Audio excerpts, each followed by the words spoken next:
할렐루야.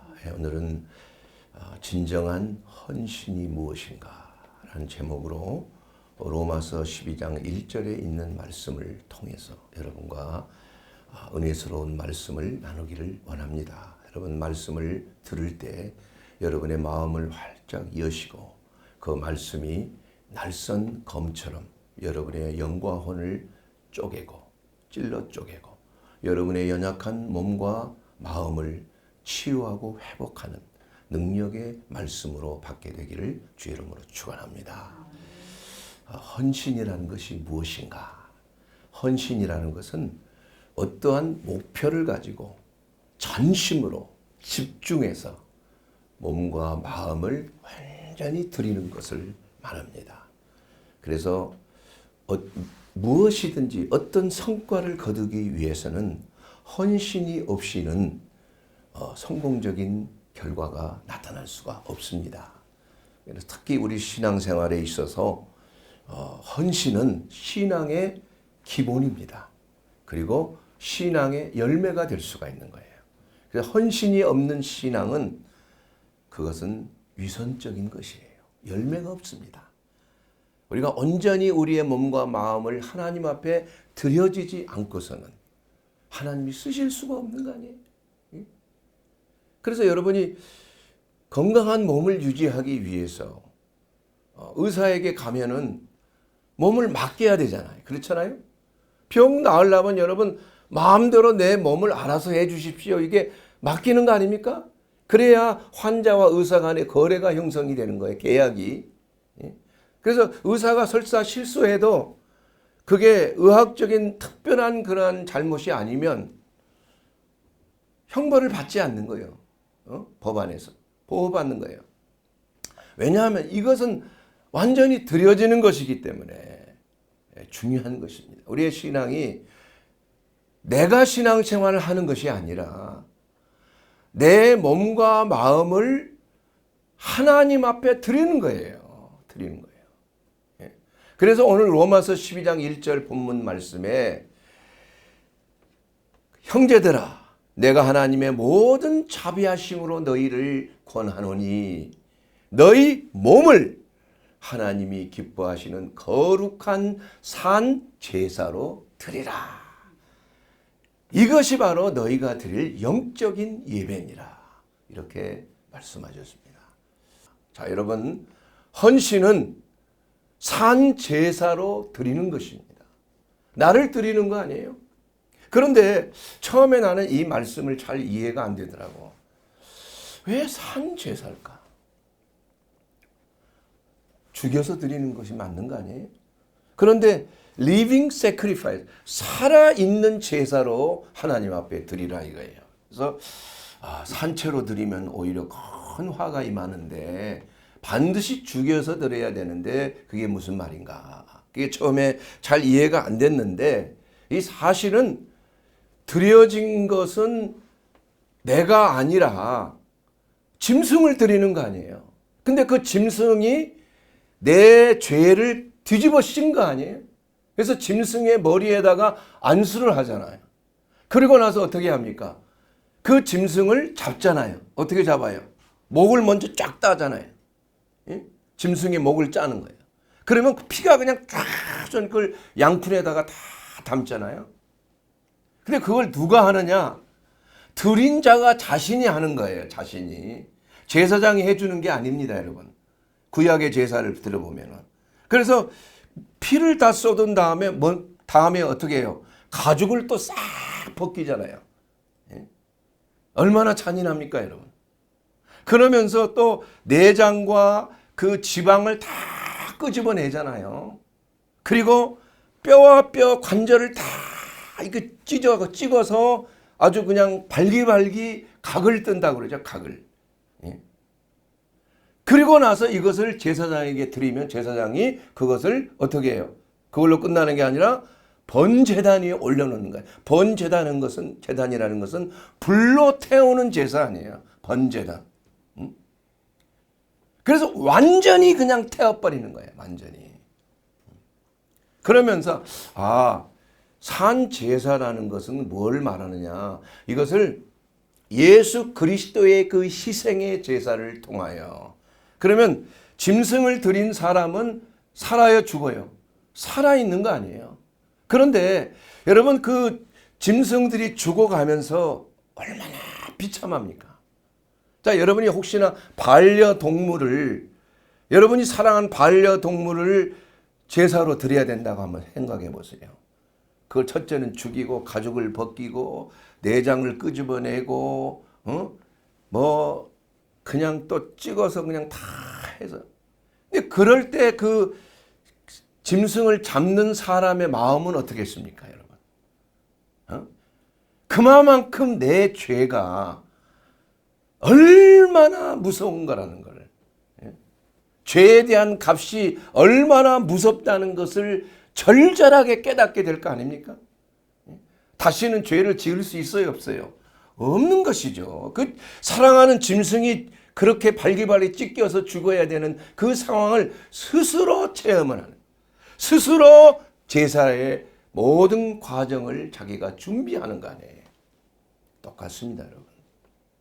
우리가 하나님 앞에 산 제사로 드린다는 것은 뭘 말하느냐?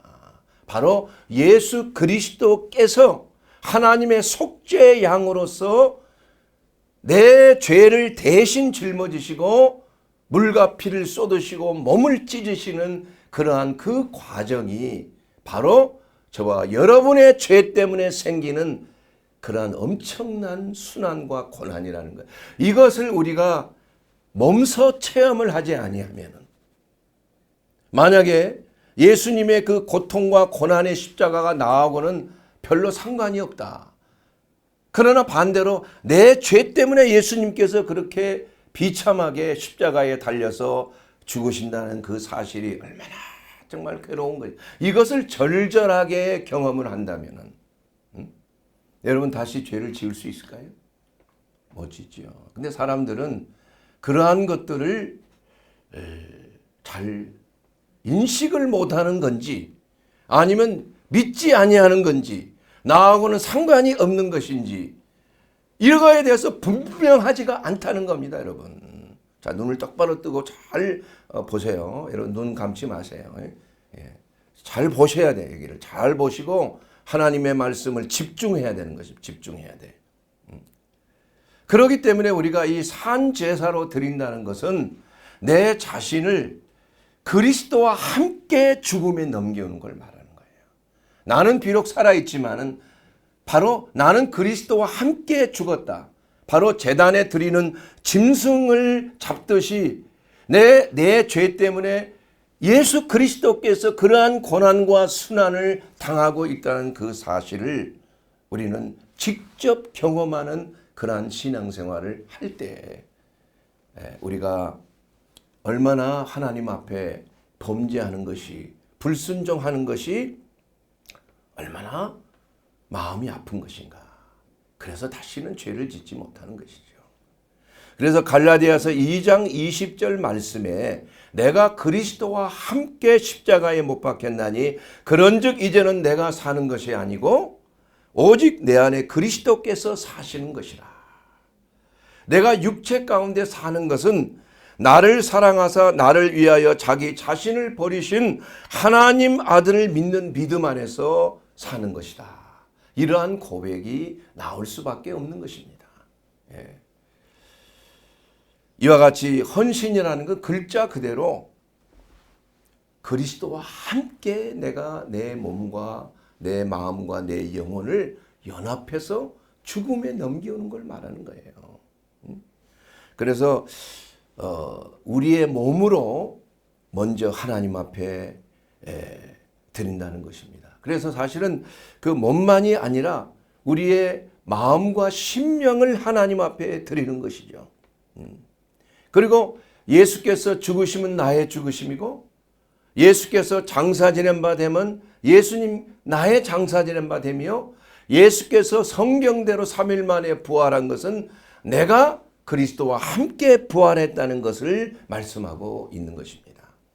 자, 여러분, 너희 몸을 거룩한 산제사로 드린다는 것은 바로 영어 성경에 보면 몸들이라고 번역을 했어요. bodies. body가 아니라.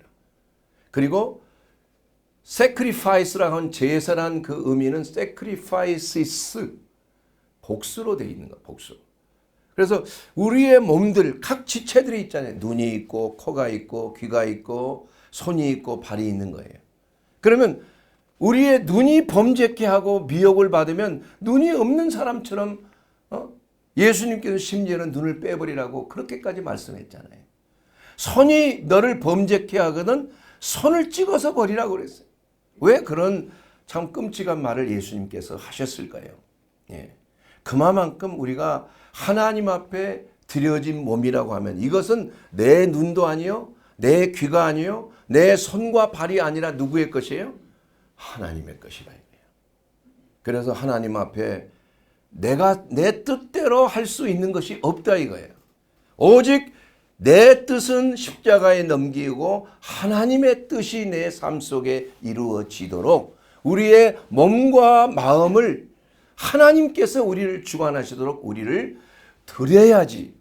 이것이 하나님이 쓰실 수 있지 않습니까? 나를 드리지 않고 어떻게 하나님이 나를 쓰실 수가 있겠어요? 그래서 이 헌신이라는 것은 우리의 삶 속에 있어서 신앙생활의 성공 여부가 여러분이 여러분 자신을 드렸느냐, 드리지 않았느냐에 따라서 신앙의 성패가 좌우가 된다는 것을 성경은 분명히 말씀하고 있는 것입니다. 그리고 우리가 드릴 때 이것을 거룩함으로 드려야 된다고 성경은 말씀하고 있습니다. 거룩함이라는 것은 무슨 뜻입니까? 거룩한 산제사로 드리라고 했는데 거룩함이라는 것은 바로 구별되어서 하나님께 드린다는 걸 말하는 거예요. 그러니까 그 구별이 하나님을 위해서 구별되고 하나님에 의해서 구별되는 것을 거룩이라고 말씀하고 있는 것입니다.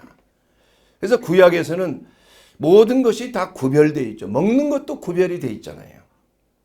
부정한 동물과 정한 동물이 구별이 되어 있어요.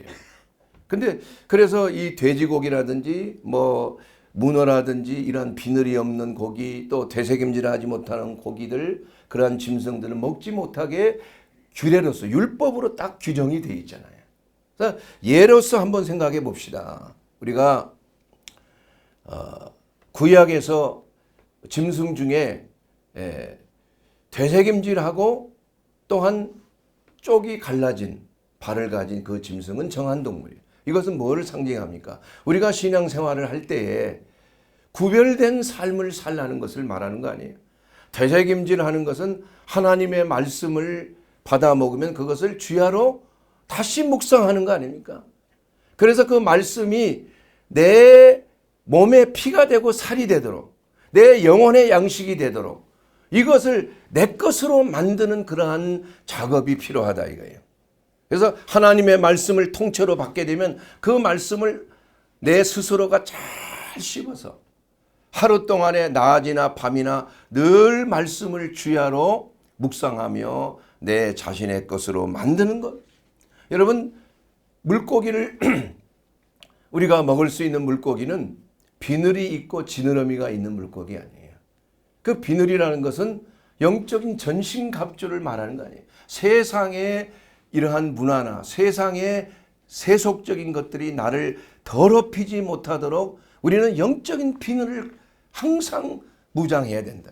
하나님의 주신 전신갑주, 진리의 허리띠로, 의의 흉배로, 평안의 복음의 신발로, 믿음의 방패로, 구원의 투구를 쓰고 또 하나님의 성령의 검인 하나님의 말씀으로 우리가 무장하는 삶. 이것이 바로 영적 비늘을 가진 자네. 또한 지느러미를 가지고 물살을 헤쳐서 그러한 반대 방의 역방향으로 올라가는 연어처럼 우리는 세상을 거슬려서 천성을 향하여 가는 목표가 있다 이거예요. 그러기 위해서 마치 물고기들이 지느러미와 또한 비늘이 있는 물고기들이 거센 물살을 거꾸로 올라갈 수 있는 것처럼 우리의 신앙생활도 하나님의 성령의 능력으로 말미암아 정한 그리스도인, 영적인 그리스도인의 삶을 살도록 하는 거 아니겠습니까? 또한 곤충도 말이에요. 날개가 있지만은 그냥 높이 뛸 수 있는 곤충만이 먹을 수 있어요. 메뚜기와 같은 거. 뭐 귀뚜라미도 마찬가지예요. 그러나 그 외에 무슨 뭐 벌이라든지 뭐 이런 그 기어다니고 날개는 있지만 기어다니고 뭐 땅에 가까이 있는 것 하나님께서 원치 않으십니다. 세속적인 것, 세상은 땅과 가까이 있는 거 아니에요. 그러나 어떤 위험이 있을 때 그것을 높이 뛰어오르는 그러한 신앙인이 되라는 거예요. 그 신앙인은 바로 하나님께서 말씀하신 대로 나의 발을 사슴의 발과 같게 하사 나로 나의 높은 곳에 다니게 하시는 하나님의 그 말씀대로 우리의 신앙은 정한 동물처럼 하나님이 인정하시는 거룩한 성도로서 우리의 몸이 구별돼야 된다 이거예요. 거룩하게 구별돼 하나님에 의해서 하나님이 받으실 만한 영광 가운데 우리 하나님께서 내 자신을 쓰시도록 우리의 눈과 코와 귀와 모든 지체를 하나님 앞에 드리는 그러한 신앙, 이것이 바로 거룩한 산 제사로 드리는 그러한 거룩함입니다. 그렇다고 해서 지금 이 시대에 뭐 구약 시대에 규례로 나타났던 뭐 돼지고기 먹지 말아야 되고 이런 것은 아니죠. 왜냐하면 골로새서 2장 14절에 우리는 우리를 거스리고 불리하게 만드는 모든 법조문으로 쓴 증서를 제하여 버리사 십자가에 못 박아 버렸다 이거예요. 그래서 이 모든 것들은 다 십자가로 다 속량이 돼버린 거야. 그래서 우리가 더 이상 율법을 이러한 규례들을 지킬 필요는 없다 이거야. 이러한 그 먹는 거에 대해서 우리가 양심을 생각해서 양심대로 꺼리끼면은 먹지 말고 양심이 허락하면 하나님이 지으신 모든 것이 거룩하기 때문에 기도하고 먹으면은 다 성결하게 되는 거 아니에요. 그래서 우리가 식사를 할 때 이 음식을 성결케 해 주시옵소서 이렇게 돼지고기 먹으면 된다 이거야. 뭐 오징어라든지 문어도 사실은 부정한 동물이지만 예수의 이름으로 성결케 하고 먹으면 아무 문제가 없다는 거예요. 중요한 것은 우리가 영적인 그리스도인의 삶 속에서 우리가 거룩한 구별된 삶을 사느냐, 되새김질 하느냐, 세상과 갈라진 그러한 쪽발을 가진 그리스도인의 삶을 사느냐, 영적인 비늘을 가진 전신갑주를 입고 사느냐, 그리고 높이 뛰는 그러한 성령의 능력을 가지고 사느냐, 이것이 바로 하나님 앞에 헌신된 자가 살아야 될 거룩한 제사로 드려지는 삶이 된다는 것입니다. 사랑하는 여러분, 헌신에는 또한 절대적인 복종이 요구가 된다는 거예요, 여러분. 그래서 여러분 우리가 신앙생활을 하면서 내 생각대로 내 뜻대로 만약에 내가 하고 싶은 대로 신앙생활을 한다면은 그것은 신앙이라고 볼 수가 없지요. 자기의 의의를 드러내고 자기의 원하는 어떤 원한 목적을 위해서 하나님을 이용하는 것과 다를 바가 없다 이거야. 교회를 다녀도 뭐 기도를 해도 남에게 인정을 받고 남에게 정말 존경을 받는 그러한 사람이 되도록 우리는 그런 신앙생활, 외식적인 신앙생활은 버리라는 거예요. 헌신은 복종이 따른다. 그래서 성경에 보면 유일하게 구약 성경에 나온 헌신이라는 말이 나오는데 이것은 출애굽기 32장 29절에 보게 되면 모세가 이르되 각 사람이 자기의 아들과 자기의 형제를 쳤으니 오늘 여호와께 헌신하게 되었느니라. 그가 오늘 너희에게 복을 내리시리라. 너희들이 헌신하였다. 여호와께서 너희에게 복을 내리시도록 너희가 여호와께 헌신되었느니라. 자, 여러분, 이 말씀이 어디서 나온 말씀일까요? 참 처음에는 참 이해가 안 되는 그러한 상황이지만 여러분 이 말씀을 잘 들으십시오. 이때가 어느 때냐면은 레위인들이 말해요. 우상 숭배를 금송아지게 우상 숭배를 하면서 이것이 바로 신의 형상이다. 그래서 그들은 여호와의 절기 때에 그 금송아지를 하나님으로 여기고 하나님 앞에 제사를 드린 거예요. 그들이 과거에 여호와께 제사 드린 것과 똑같이 모세는 시내산에서 40일 동안 금식하며 10개 돌판을 십계명을 받고 있는 그러한 찰나에 모세가 오지 않으니까 아이 주의 종이 이제는 뭐 죽었나 보다 오지 않는 거 보니까 그 아론에게 그러면 우리가 우리의 신을 좀 만들자. 우리 하나님을 눈에 보이는 하나님을 그렇게 해서 이 금가락지 뭐 귀걸이 이런 걸 다 빼가지고 불에 던졌더니 금송아지가 나왔더라. 이렇게 돼서 그것을 우상으로 섬긴 게 아니라 하나님의 형상이다. 이렇게 섬긴 거예요. 어떻게 보면 뭐 하나님의 형상으로 했는데 그게 우상이잖아. 그렇지 않죠. 눈에 보이는 피조물, 사람이 만든 것을 하나님이라고 하면은 이것이 우상숭배지. 신약 시대에는 탐심이 우상숭배, 돈이 우상이 되고 자식이 우상이 될 수 있고 어떤 명예가 우상이 될 수가 있는 거예요. 이것을 하나님보다도 더 좋아하고 더 사랑하고 더 위한다면 이러한 것들이 우상이 되는 거 아니에요. 하나님이 진노하셨지 않습니까? 하나님이 가장 싫어하는 거 제1계명 제2계명이 무엇입니까? 나 외에 다른 신을 두지 말라. 제2계명은 우상 숭배하지 말라. 네 손으로 만든 것을 이걸 만들어서 하나님이라고 섬기지 말라. 이게 우상이라 이거예요. 그래서 1계명과 2계명 하나님이 가장 싫어하는 것을 이스라엘 백성들이 범했기 때문에 모세를 향하여 내가 이제 이스라엘 백성들 완전히 이젠 진멸하리라. 하나님이 결단을 하셨어요. 그러니까 모세가 하나님, 만약에 하나님께서 그 이스라엘 백성들을 다 진멸해 버리시면 애굽 사람들이 뭐라고 하겠습니까? 아, 너희들 하나님 보기 좋구나. 결국은 애굽에서 우리의 손에서 인도하여서 죽이려고 그랬구나. 이렇게 그들이 비방하지 않겠습니까? 하나님, 이번 한 번만은 용서해 주십시오. 이래서 모세의 중보 기도를 통해서 하나님께서 일단은 스탑시켰다 이거예요. 진노를 멈췄어요. 그런데 모세가 십계명 돌판을 들고 내려오니까 갑자기 저기서 막 노래하고 춤추는 소리가 들어서 이거 뭐냐 봤더니 여호수아가 보고를 하는데 지금 금송아지에다가 지금 뭐 분향하고 말이야 뭐 찬양을 하고 막 춤을 추고 난리가 나. 그때 얼마나 진노했겠어요 모세가.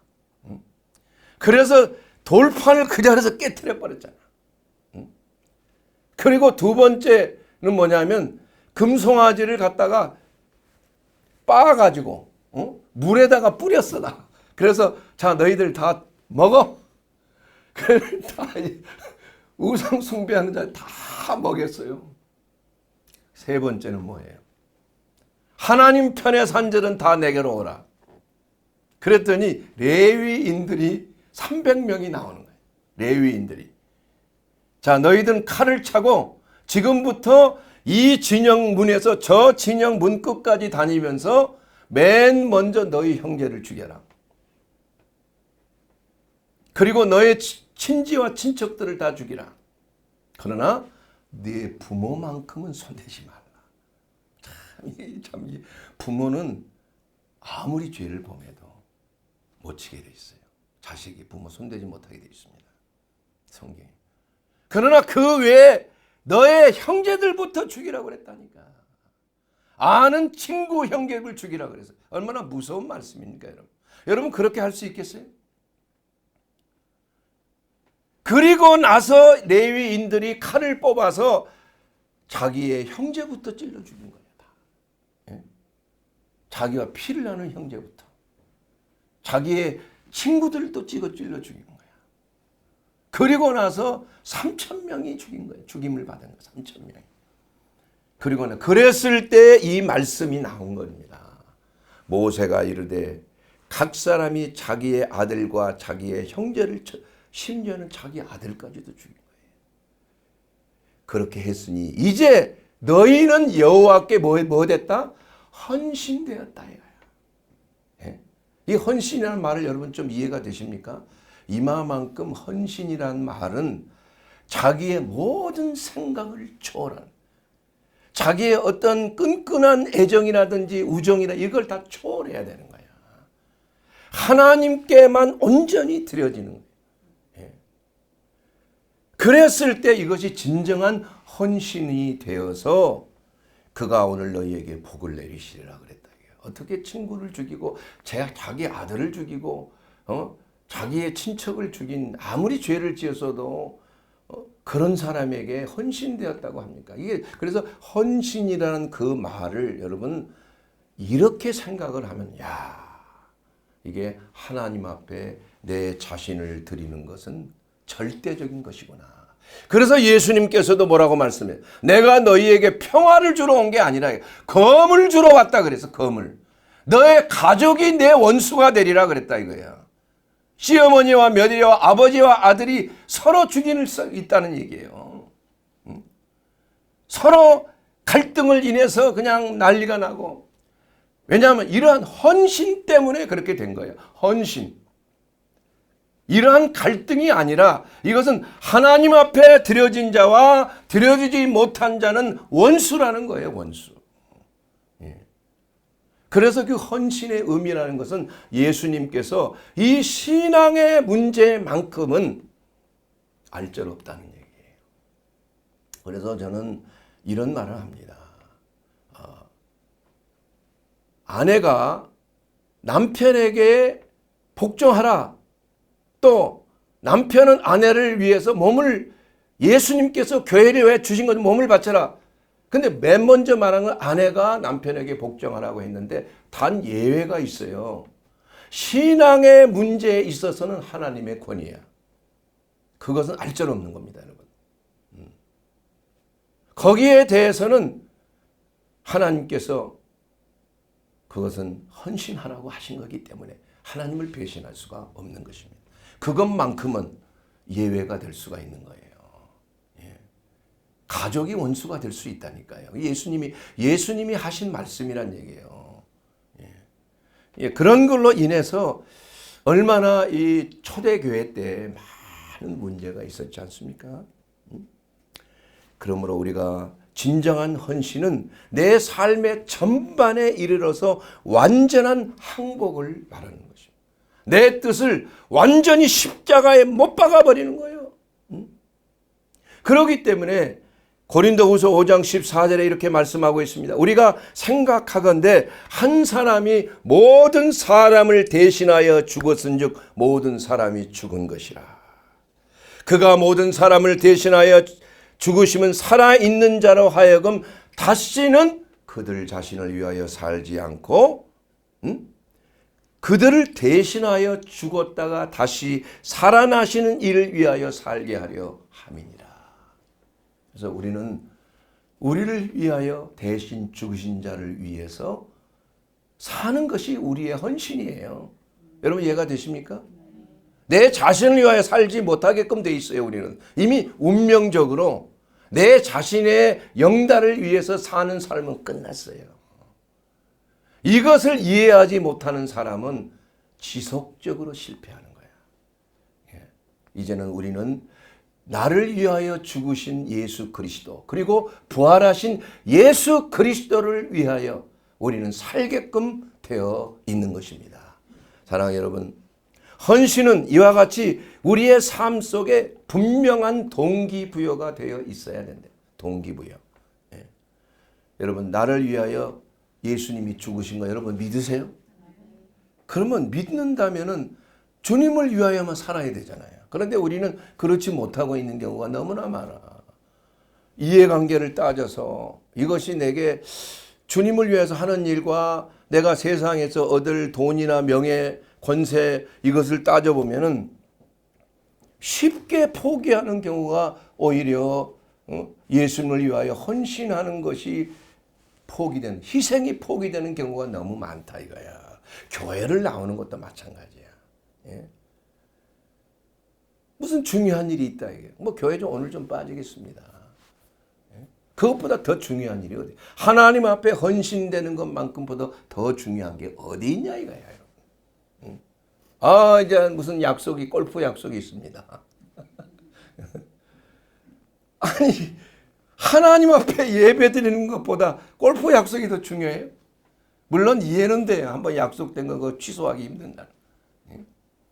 거기에 대한 반드시 대가가 있는 거예요, 여러분. 나는 그런 체험을 여러 번 합니다. 하나님이 사랑하는 사람일수록 여러분 생각해 보세요. 어떻게 자기의 친족과 형제를 갖다가 칼을 빼들어서 휘두를 수가 있습니까, 여러분? 그만큼 헌신에 대한 것은 알뜰없는 거예요. 이것이 여러분의 삶 속에 정말 가장 우선순위로 여러분 생각한다면 여러분 신앙생활에 반드시 하나님의 복을 받게 되어 있는 것입니다. 여러분 아브라함이 약속으로 딴 이삭을 하나님이 바치라고 그랬어. 아브라함이 어떻게 했습니까? 한마디 말도 없어. 성경에 기록이 없다니까.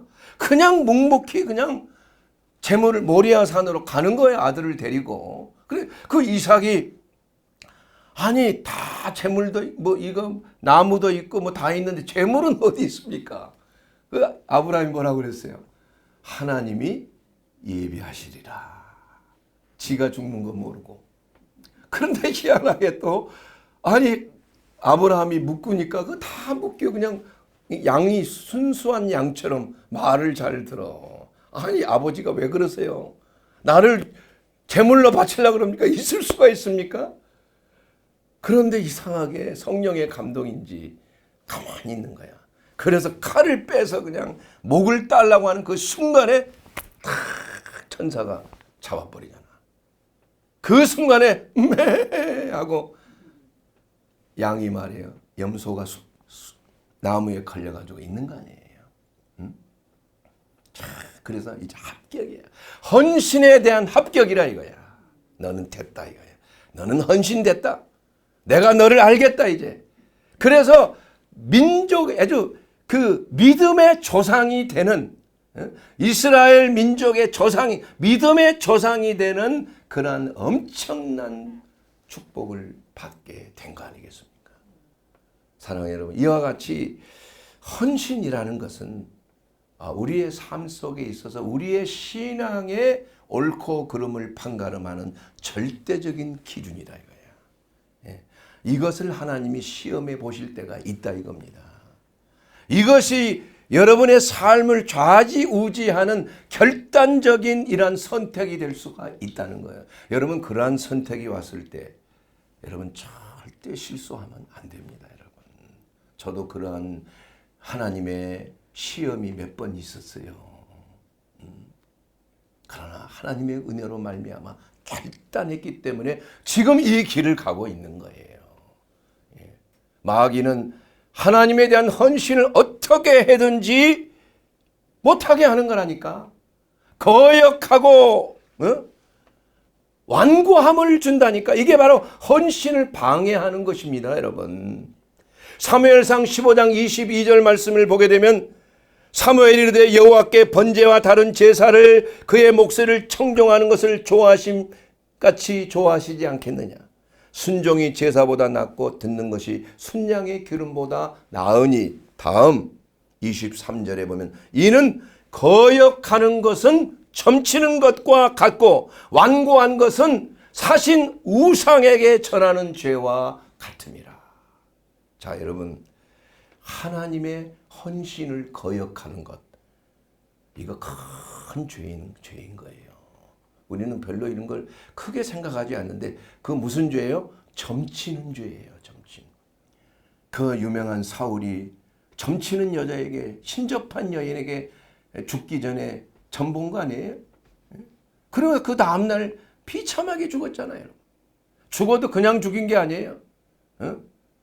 자결하고 불에 태워 유일하게 하나님의 종들 가운데 화장된 것은 사울밖에 없다니까. 묻히지 못했다. 이게 묻히지 못했어요. 그것도 그냥 벽에다가 목이 효수됐잖아요. 블레셋 군대들에게. 얼마나 비참한 죽음을. 이와 같이 점치는 것에 대한 죄악은 무서운 것입니다, 여러분. 마귀를 불러오는 거예요. 그래서 무서운 거예요. 그리고 두 번째로 완고함이에요. 목이 굳어, 목이. 이것은 우상에게 전하는 죄라고 성경은 말씀하게. 여러분, 우상에게 절을 하면 어떻게 됩니까? 노예가 되는 거 아니에요?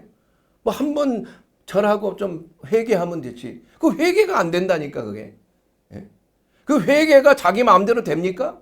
후회는 할 수 있어요. 회개는 하나님의 성령의 역사를 따라서 회개하는 거야. 그게 내 뜻대로 되는 게 아닙니다, 여러분. 고의적으로 알면서 하나님 앞에 거역하고 또한 완고한 이러한 죄는 점치는 죄와 우상 숭배의 죄와 같다는 것입니다. 그렇기 때문에 우리가 하나님 앞에 헌신되기 위해서는 첫째는 무조건 항복이야. 하나님의 선하신 뜻에 우리는 헌신되기 때문에 우리 마음대로 할 조건은 변명은 하나도 없다 이거야. 하나도. 그 대가는 또한 실로 무서운 거 아니겠습니까? 거역하는 것과 완고하게 목이 굳은 하나님의 백성들이 나중에는 다 광야에서 자기의 몸을 묻어야 됐어.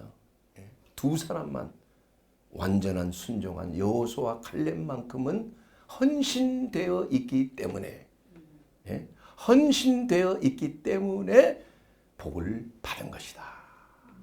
땅을 차지하게 되는 것이다. 그래서 여러분 신앙생활을 하되 여러분 자신을 점검해 봐야 하는 것입니다. 분명하게 피아를 잘 구별해야 되는 거예요. 그리고 하나님 앞에 헌신된 자는 마치 운동선수가 경기를 하는 것처럼 이기기를 다투는 자가 되어야 되는 거예요. 목표 설정을 바로 해야 되는 것입니다. 우리의 원수가 누구인지를 확실하게 지정을 하고 그 원수를 대적하는 거예요. 헌신된 자는 하나님의 군사로서 무장을 한 자인 것입니다. 하나님의 영적인 군사예요. 그렇기 때문에 우리의 목표는 헌신의 목표는 반드시 대가가 있다. 그것은 바로 면류관을 받는 대가예요. 영원한 영생뿐만이 아니라 영원한 생명을 누리되 왕같은 제사장으로서 왕으로서의 면류관을 누리고 주님과 함께 영원토록 영생하는 그러한 대가, 그러한 복이 있다는 사실이 성경에 기록이 되어 있는 것입니다. 사랑하는 여러분, 오늘 이 말씀을 통해서 우리는 진정으로 헌신하는 삶을 살아야 하는 것입니다. 그 헌신하는 삶은 내 자신을 하나님 앞에 완전하게 내 것은 하나도 없습니다. 하나님 앞에 내 자신을 완전하게 소유권을 드리는 것이 내 자신의 소유권을 하나님 앞에 드리고 내가 사인을 해서 백지를 하나님 앞에 드리는 것과 같은 것입니다. 그럼 하나님께서 쓰시는 대로 나는 거기에 순종하면 되는 거예요. 거역하지 마십시오. 목이 곧은 백성이 되지 말라 이거예요. 하나님은 만월이 여김을 당치 아니하시나니 사람이 무엇으로 심든지 그대로 거두리라. 이것이 바로 하나님 앞에 헌신된 사람의 특징이에요. 우리는 하나님 앞에 구별된 사람이 이미 그렇게 되어 있습니다. 여러분 그렇게 안 되고자 해도 안 되는 게 아니에요. 이미 그쪽으로 넘어간 사람들이에요. 그렇기 때문에 세상과 접하면 접할수록 우리의 삶은 반드시 피폐해지게 돼 있어요. 우리는 온전히 하나님을 위하여 내 자신을 드리지 아니하면은 반드시 화가 임하게 돼 있어요. 그래서 내가 복음을 전하지 아니하면 내게 화가 임하는 것이에요. 잘 될 수가 없는 것입니다. 여러분 육신적으로 몸이 아픕니까? 어디가 병들어 있습니까? 방법은 딱 한 가지예요. 회개하고 하나님 앞에 여러분의 몸의 지체를 드리라는 거예요. 여러분의 입술이, 여러분의 혀가 아둔합니까? 하나님 앞에 드리라니까. 그러면 하나님께서 우리의 혀를 풀어주는 거예요. 예수 그리스도께서 그 혀를 만지며 귀를 만지며 아파타 하심에 귀가 열리고 벙어리가 말을 했더라. 하나님 앞에 드려지면, 하나님 앞에 나오면은 우리 하나님께서 우리를 고쳐주시는 것이에요. 어떠한 병이든지 병든 자는 우리의 의사 대신 우리 주님 앞에 나와야 되는 거예요. 그것이 바로 육체적인 질병이든 마음의 질병이든 영혼의 눌림을 받든 이 모든 것이 전인적인 헌신을 통해서 하나님의 손에 들려지게 되면 몸과 마음과 영혼의 모든 문제가 그리스도 예수 안에서 흠없이 보존되게 될 줄로 믿습니다. 이것이 바로 하나님께서 헌신된 자에게 주시는 복이에요. 여러분 헌신하기를 원하십니까? 그렇다면 여러분의 몸과 마음을 그냥 백지로 드리십시오. 주님 이렇게 해주세요. 그렇게 하지 마세요. 이것은 헌신이 아닌 것입니다. 헌신은 무조건 하나님 앞에 나를 드리는 거예요. 주여, 당신의 뜻대로, 내 뜻대로 마시고 아버지의 뜻대로 나를 써 주시옵소서. 내 자신을 내가 드리나이다.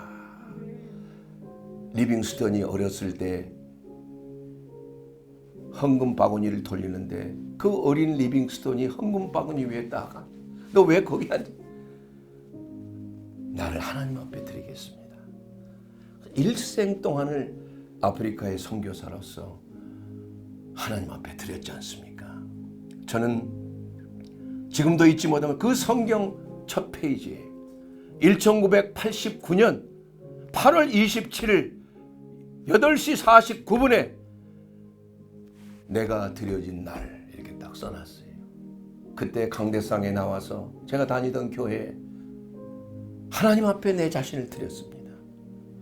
그 이후로 하나님께서는 나를 말씀을 전하는 자, 전인적 치유를 하는 하나님의 종으로 세워주셨습니다.